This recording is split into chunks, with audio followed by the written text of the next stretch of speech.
আসসালামু আলাইকুম। The Falcon I Bangla নিউজে আপনাদের স্বাগত। ফুটবল মাঠে আরও একবার ল্যাটিন আমেরিকান জাদুর জয়। আন্তর্জাতিক প্রীতি ম্যাচে জাপানকে 2-1 গোলের ব্যবধানে হারিয়েছে 5 বারের বিশ্ব চ্যাম্পিয়ন ব্রাজিল। ম্যাচের শুরু থেকেই আক্রমণ প্রতি আক্রমণে জমে ওঠে লড়াই। প্রথমার্ধেই দারুণ এক আক্রমণ থেকে গোল করে ব্রাজিলকে এগিয়ে নেন তাদের তারকা ফরওয়ার্ড।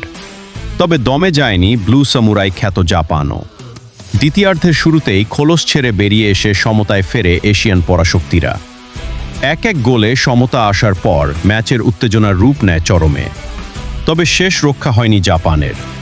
ম্যাচের শেষ মুহূর্তে অর্থাৎ 85 মিনিটে ব্রাজিলের মিডফিল্ডারের এক দুর্দান্ত দূরপাল্লার শটে পরাস্ত হন জাপানি গোলরক্ষক। বল জড়ায় জালে। আর এই গোলের ওপর ভর করেই 2-1 ব্যবধানের জয় নিশ্চিত করে মাঠ ছাড়ে সাম্বা বোয়েরা। হারলেও পুরো ম্যাচে ব্রাজিলের তারকাখচিত আক্রমণ ভাগকে যেভাবে আটকে রেখেছিল জাপান, তা ফুটবল প্রেমীদের মন জয় করে নিয়েছে।